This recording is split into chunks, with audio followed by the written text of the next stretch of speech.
मैं तो गया।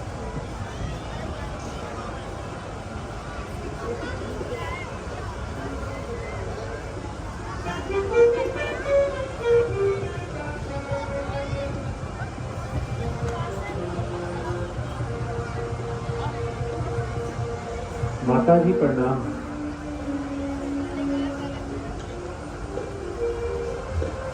चिरंजीव रहो मेरे लाल। बैठो मेरे लाल, आओ बैठो।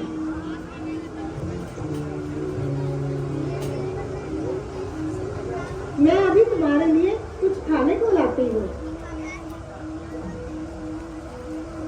बस माता जी, खाने पीने को क्षमा कीजिए और मुझे शीघ्र जाने की आज्ञा दीजिए। ना बेटा, अधिक देर ना लाऊंगी और मुझे थोड़ा आहार अवश्य खिलाऊंगी। आज तुझे राजतिलक होना है। माता जी, राज तिलक के लिए जो वचन निकलना था वो तो कब का निकल चुका। मुझे बजाय अयोध्या के जंगल का राज्य मिल गया। बेटा, आज तुझे कैसे वचन मुंह से निकाल रहा है और व्यर्थ ही मुझे चिंता में डाल रहा है। जो कुछ मैंने कहा वह वास्तव में सत्य है माता। आखिर ये मामला क्या है? मुझे भी तो कुछ बताओ। राज के बदले माता मुझको हो गया हुक्म फकीरी का। खड़ा मुंतजिर हूँ माता मैं तेरे वचन आखिरी का।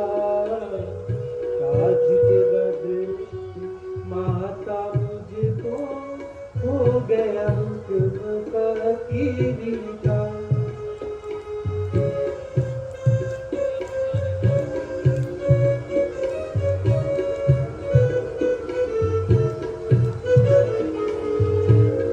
दिया भरत को राजपिता ने हुक्म मुझे बन जाने का। 14 साल रंग में वन में हुक्म नहीं घर आने का। राज के बदले माता मुझको हो गया हुक्म फकीरी का।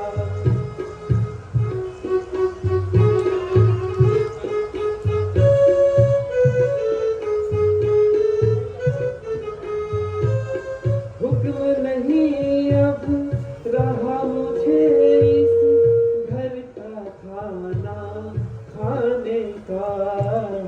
नहीं किसी का दोष है माता, बदला रंग जमाने का।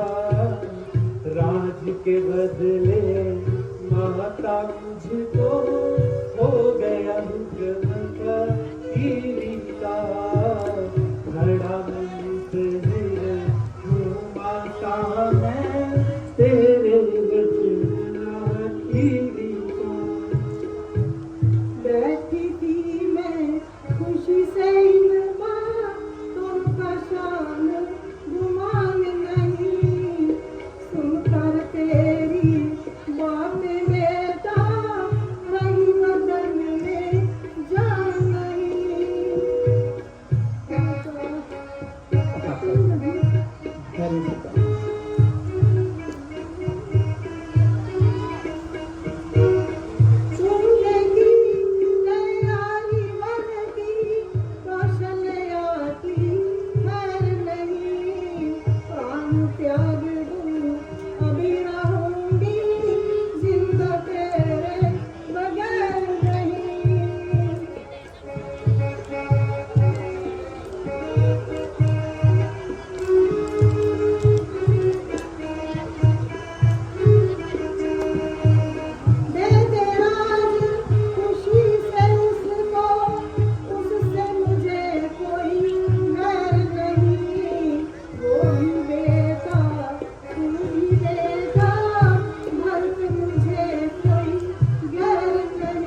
अपेक्षा माता का अधिक हक होता है। बेशक, इसमें क्या शक है। तो स्वामी जी की अपेक्षा तुझ पर मेरा ज्यादा हक है। जब मैं मान चुका हूँ तो इसे बार बार दोहराना बेफायदा है। वाणी से या दिल से? दिल से ही नहीं, सच्चे दिल से। तो मैं तुम्हें हुक्म देती हूँ कि तुम वन में नहीं जाओगे। अगर माता कोई कारण भी तो बताओ। फिर वही अगर मगर का मामला। माता जी, मैंने आपकी दिली मंशा को भली प्रकार समझ लिया है, किंतु यह आपका उल्टा ख्याल है। वह किस तरह? वह इस तरह कि पिताजी हम दोनों के स्वामी हैं। उनकी आज्ञा ना मानना आपके और मेरे लिए सख्त बदनामी है, क्योंकि वो आपके पति और मेरे पिताजी हैं। धर्म शास्त्र के अनुसार आपको पति के विरुद्ध आज्ञा देने का अधिकार नहीं। इसलिए माता, मैं आपकी आज्ञा मानने को तैयार नहीं। निकाले जिस घड़ी तूने अयोध्या से कदम बेटा, निकल जाएगा पारा नहीं तेरी माँ का कदम बेटा।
माता जी,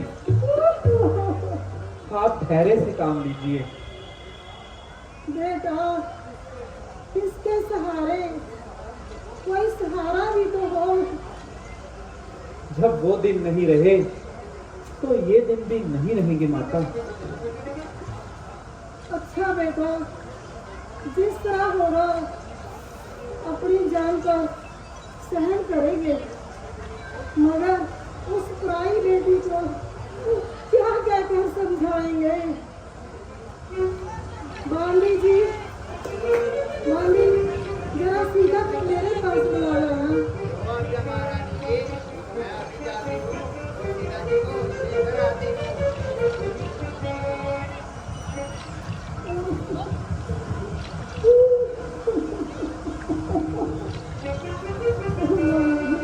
माता जी, धैर्य से काम लीजिए।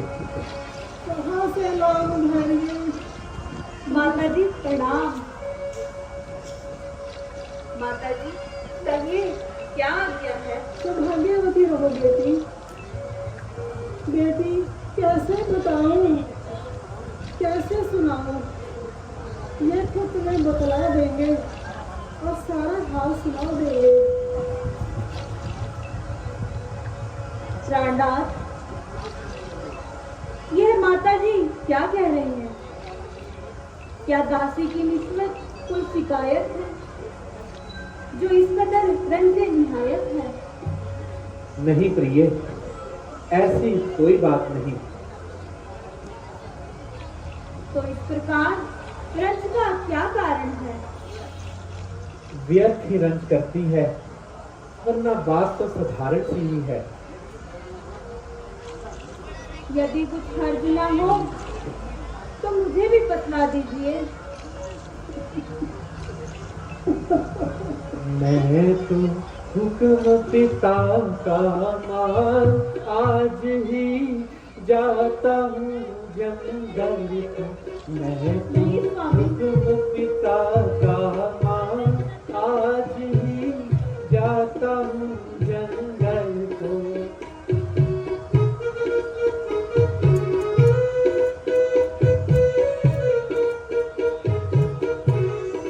चौदह साल का है वनवास आऊं काट तुम्हारे पास तुमने होना नहीं उदास रौनक देना इन महलों को।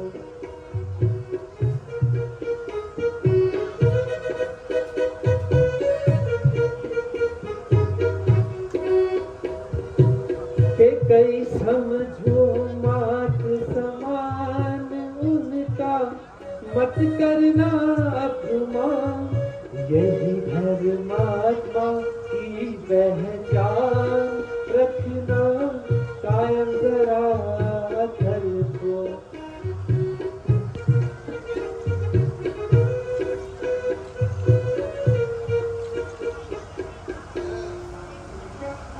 प्रिय, पिताजी की आज्ञा से मैं 14 वर्षों की खातिर वनों में जाता हूँ। सभी ने आज्ञा दे दी है, अब मैं तुम्हारी आज्ञा चाहता हूँ। प्राणनाथ, जो कुछ पिताजी की आज्ञा है उसके बारे में मुझे ऐतराज नहीं। वह हर तरह से मालिक और मुख्तियार हैं। आप बड़ी खुशी से उनकी आज्ञा का पालन कीजिए। दासी को अपने साथ चलने की इजाजत कीजिए। जब आपका जंगलों में कयाम है तो दासी का राजमहलों में क्या काम है? यदि आपको वनवास है तो मुझे भी वनवास है। मेरे लिए वही अयोध्या है जहां आपका निवास है। मैं जब बन जाऊंगी तभी सुख पाऊंगी कहियो ना बेटिया। जंगल की राह में न तुम चल पाओगी बहुत दुख पाओगी रहना यही तुम प्रिया।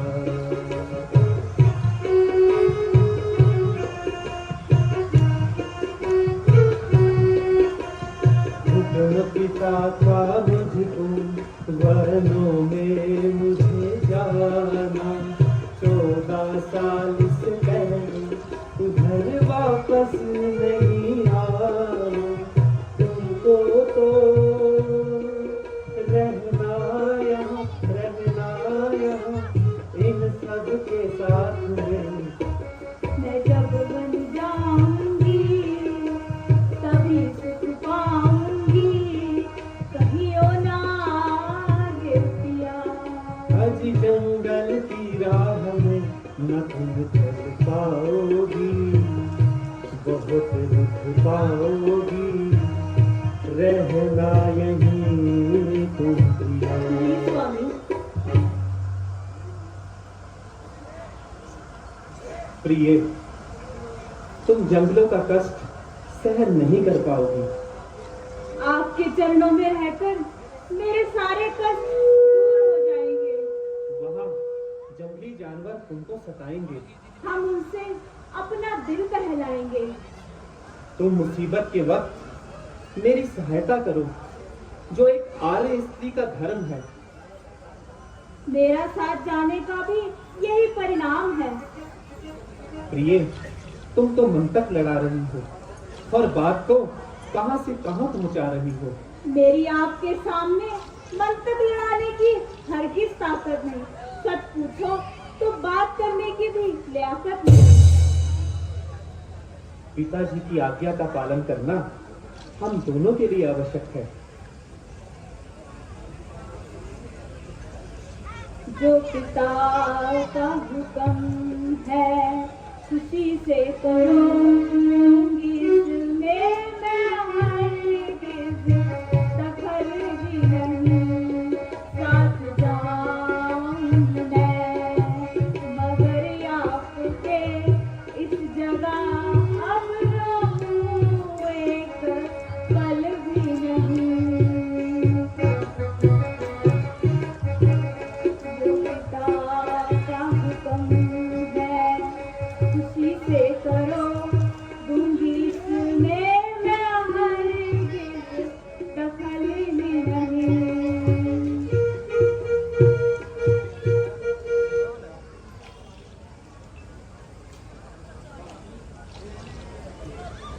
प्रिय, तुम वन किस लिए जाती हो?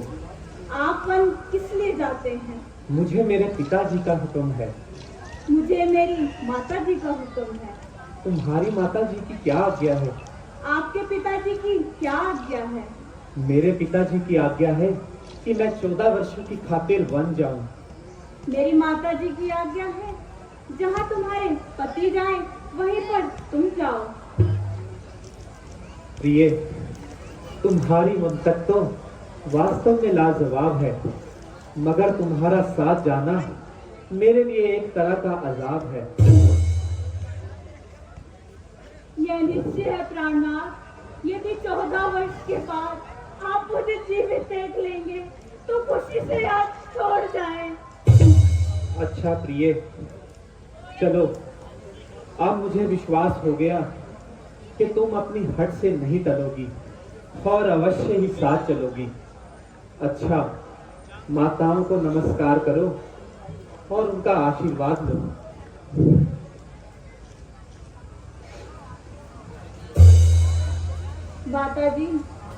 माता जी, आपके पांव पड़ती हूँ और जाने की आज्ञा चाहती हूँ।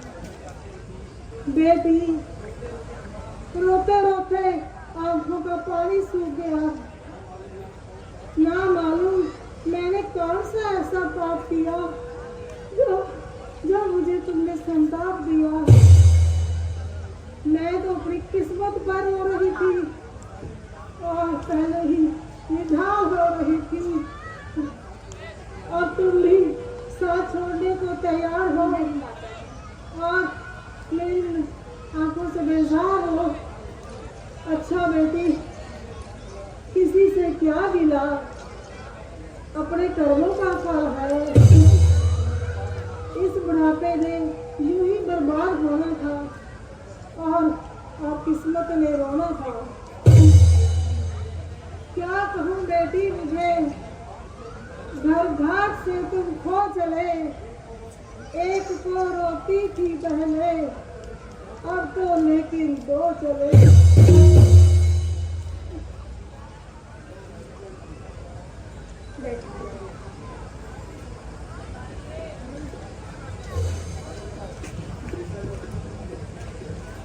तलक बहुत खूने जिगर पिया और बहुत तरह अपने आप को जब्त किया, मगर माता जी की यह दशा देखकर मेरा सीना चाहत हो गया और यह कलेजा जलकर खाक हो गया।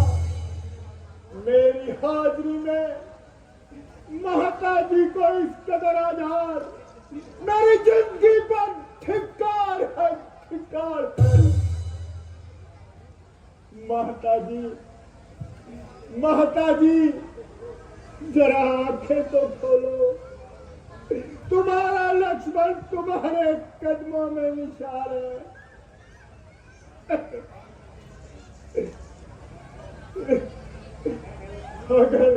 अगर माता जी आप आंखें नहीं खोलती तो लीजिए, लक्ष्मण आपसे पहले मरने को तैयार है।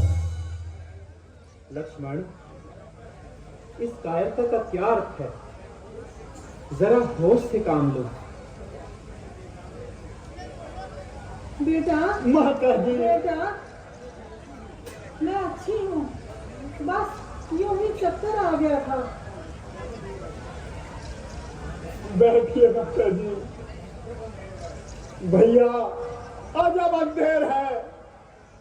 जब मेरा भाई हर प्रकार से राज्य का अधिकारी है तो दूसरे का इस पर क्या अधिकार?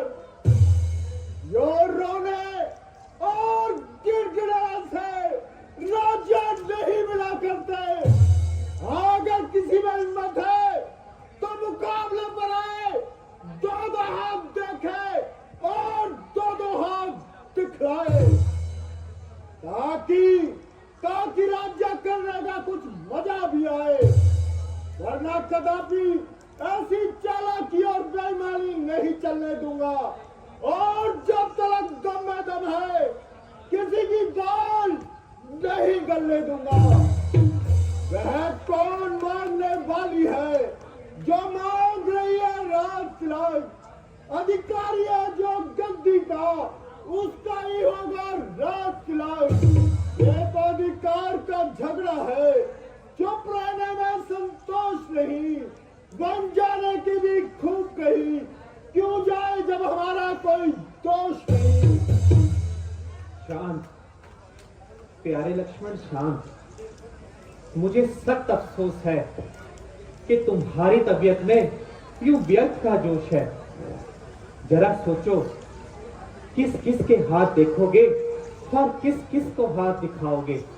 बिना सोचे समझे मुख से ऐसी बातें निकालते हो और व्यर्थ ही अपने आप को पापों में डालते हो।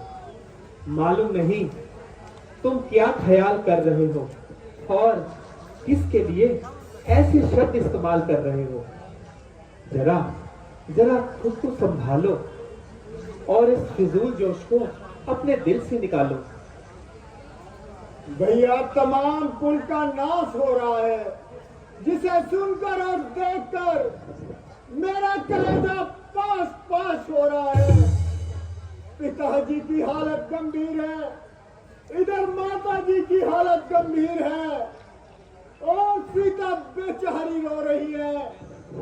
परंतु आपको ना मालूम कौन सा चांद चढ़ा है जो उल्टा मुझे ही कह रहे हैं कि तेरा गुस्सा में फायदा बड़ा है। अगर यूं है तो यूं ही सही, यूं पूरा कुल का मलिया मेट करके भरा तमस्या ही राज कर लेगा। यदि न्याय और धर्म इसी का नाम है तो लक्ष्मण भी इसका मजा चखा देगा। यदि मैंने मजा ना चखाया तो मुझे मां सुमित्रा का दूध एक बार नहीं लाख बार हराम है। प्यारे भाई, सोचो, गुस्से को दिल से निकालो। बात के हर पहलू पर अच्छी प्रकार से नजर डालो। इसमें भरत का क्या दोष है? वह बेचारा तो यहाँ से कोसों दूर है। बार बार उसका नाम लेकर व्यर्थ ही दोष देते हो। माता के कई का तो यूं ही बहाना है, वास्तव में हमारी आजमाइश का जमाना है। मगर अफसोस कि थोड़ी सी बात पर तुम इतना घबरा गए और ऐसे शब्द मुख से निकाल रहे हो। क्रोध की वजह से तुम्हारी तबीयत बिल्कुल बहाल नहीं और रघुकुल की आन का तुम्हें जरा भी ख्याल नहीं। बहुत अच्छा भ्राता जी, अगर रघुकुल की यही रस्म है तो मेरा भी अयोध्या में रहना मेरे लिए कसम है। मैं जीते जी आपका साथ नहीं छोड़ सकता और किसी अवस्था में आपकी सेवा से मुख नहीं मोड़ सकता। लक्ष्मण, यदि तुम भी मेरे साथ चलोगे तो माताओं का क्या हाल होगा? लक्ष्मण से भैया ये कैसा सवाल? इस अवस्था में उनका जिंदा रहना भी दुश्वार है। लक्ष्मण तो उससे पहले मरने को तैयार है। तुम्हारी जिद से सारा कुल बेचिराग हो जाएगा। इधर व्याकुल पिता होंगे, उधर माता दुखी होगी, करेंगे शोक नर नारी, सकल जनता दुखी होगी। इन्हीं चरणों की सेवा में मुझे आनंद दूना है। तुम हो तो भैया सब कुछ है, नहीं तो ये घर भी सूना है। इस जगत में मैंने तुमको माता और पिता समझा है। मेरी प्यारी अयोध्या, भाई जहां तुम हो वही है। कसम खाई है बस मैंने तुम्हारे साथ जाने की, हटा नहीं सकती कोई ताकत मुझे इस जमाने की। मुबारक हो भरत को राजधानी ये अयोध्या की। यहाँ तो धुन लगी है बस नहीं बस्ती बसाने की। दिया वह राज ईश्वर ने, सीमा नहीं जिसकी कोई। हुकूमत आज आई किस्मत से जमाने की। हमारी राजधानी में खलल न कोई आएगा, न आएगी नौबत कभी किसी का दिल दुखाने की। पखेरू जंगलों के राम की प्रजा कहलाएंगे, पड़ेगी कान में आवाज हरदम उनके चाहने की। अगर कष्ट भी है वन में तो मुझे परवाह नहीं, मगर ताकत नहीं जमाने की, इस जुदाई उठाने की। तुम्हारे साथ ही मैंने यहाँ का अंजल छोड़ा है। कसम है मुझे आपकी, मुझे अगर शक्ल देखूं मैं अयोध्या की। भ्राता जी आपकी आज्ञा श्रोधार्य है, मगर लक्ष्मण अयोध्या में रहने के लिए असमर्थ है। यदि भैया आप मुझे यहाँ छोड़ जाएंगे तो यह शरीर तो अवश्य यहाँ रहेगा, लेकिन प्राण आपके साथ जाएंगे।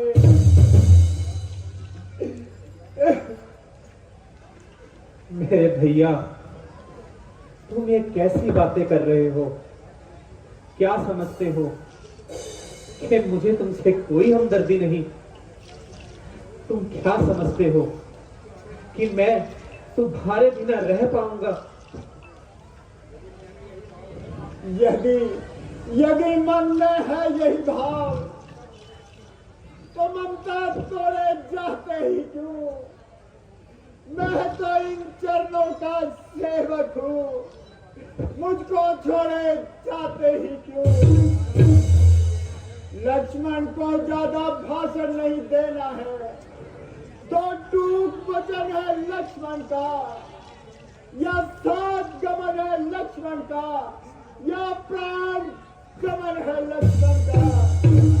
वाह मेरे बच्चे वाह।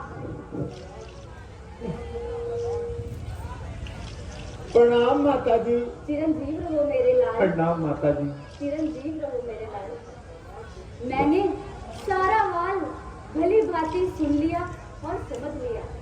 शाबाश बेटा शाबाश। आज तूने मेरे दूध का हक अदा कर दिया। मेरे कुलभूषण, यद्यपि तेरा वियोग मेरे लिए महान कष्ट है, मगर फिर भी मेरी आत्मा संतुष्ट है। यदि आवश्यकता पड़े तो अपनी जान पर खेल जाना, मगर बड़े भाई की सेवा से जी ना चुराना। सही घर तेरा है वही, नगर तेरा है जहाँ जानकी राम है। सदा इनके चरणों में मान है, सदा इनकी सेवा में नाम है।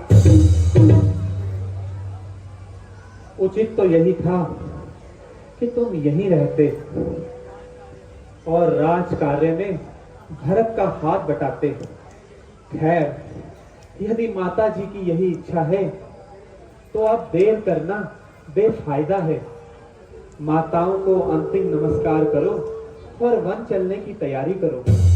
जैसी आज्ञा भ्राता जी। बेटा, दिल नहीं चाहता, पर क्या करूं? धर्म की जंजीर ने मुझे बांध रखा है। छाती पर बच्चे रहकर तुम्हें अपनी आंखों से दूर करती हूँ, मगर तुम्हें नसीहत करती हूँ।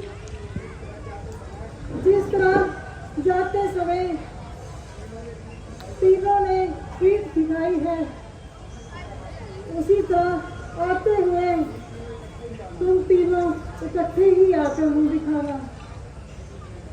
माता जी, आप निश्चिंत रहिए माता जी। गुरुदेव प्रणाम। चिरंजीव योग तो कितना प्रबल है। चिरंजीव रहो। तेरा नाम सुनते ही मन में हलचल सी मच जाती है, आत्मा में अशांति और विचारों में भगदड़ मच जाती है। पिताजी जरा धैर्य से काम लीजिए पिताजी, और हमारा अंतिम परिणाम स्वीकार करिए पिताजी, और वन जाने की आज्ञा दीजिए। विधाता, ये कौन से पापों का फल दे रहा है?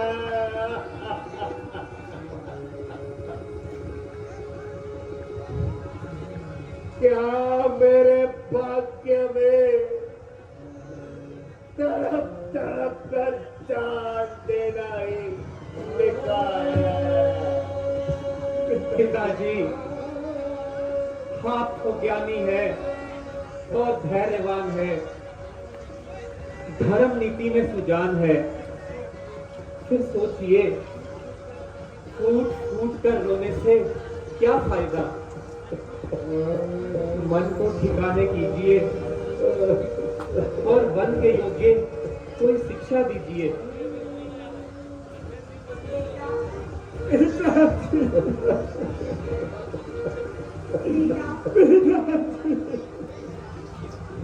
अब तुम्हारे शरीर पर ये राजकीय वस्त्र शोभा नहीं देते, इसलिए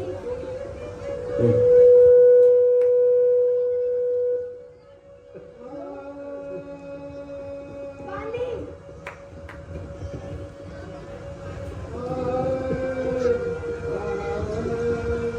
लो, यह भगवे वस्त्र डालो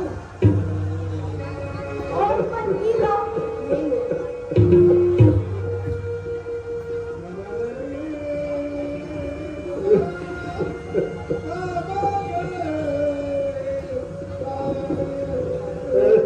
माता जी सदा आनंद है हमको मिले उपहार संतों के, ये प्यारे वस्त्र है योगी जनों और संतों के।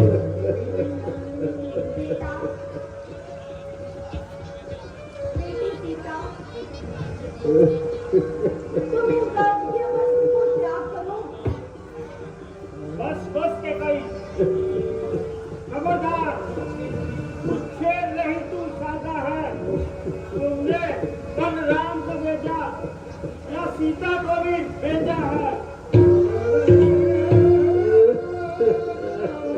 सीता पर क्या अधिकार तेरा जो बल्लभों से सिखलाती हो?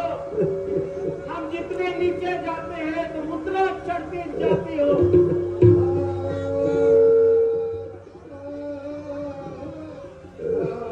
बेटी, तुम्हारा पहले तो मन जाना ही अनुचित है। जाती भी हो तो हठ पूर्वक, तपसी का मन अनुचित है। कैसा भी रूप बना लेना, तपसी बन जाना।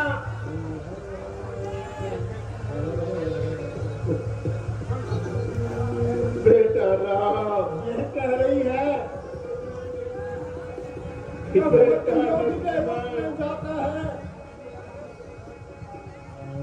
तो पत्नी का रानी के रूप में जाने का भला क्या काम है? बेटा लक्ष्मण, पिताजी यूं रोने खोने से काम नहीं चलेगा। करने जाती हो मन को शांत कीजिए तपसी का रूप और हमें विदा कीजिए।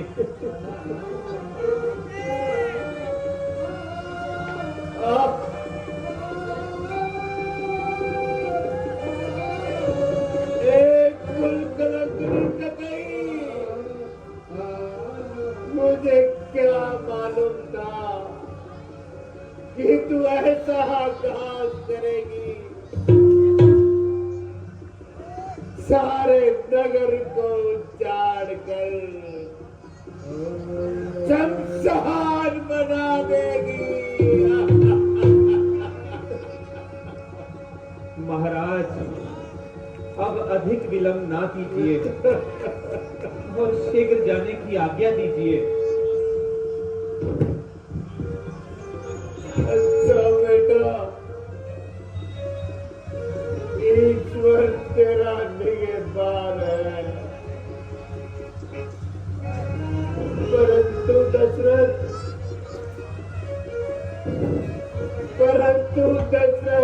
कुछ घड़ी का ही मेहमान है। पिताजी,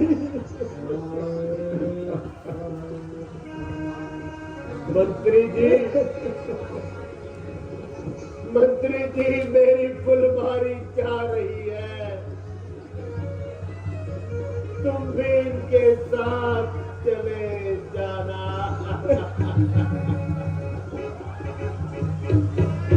और मन दिखाकर गंगा स्नान करवाकर 14 दिन बाद वापस ले आना।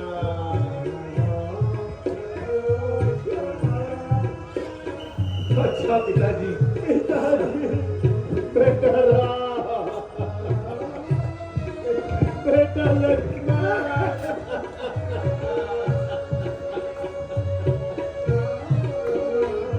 बेटा राम, पिताजी, बेटी सीता अपना गया। शांतदेव,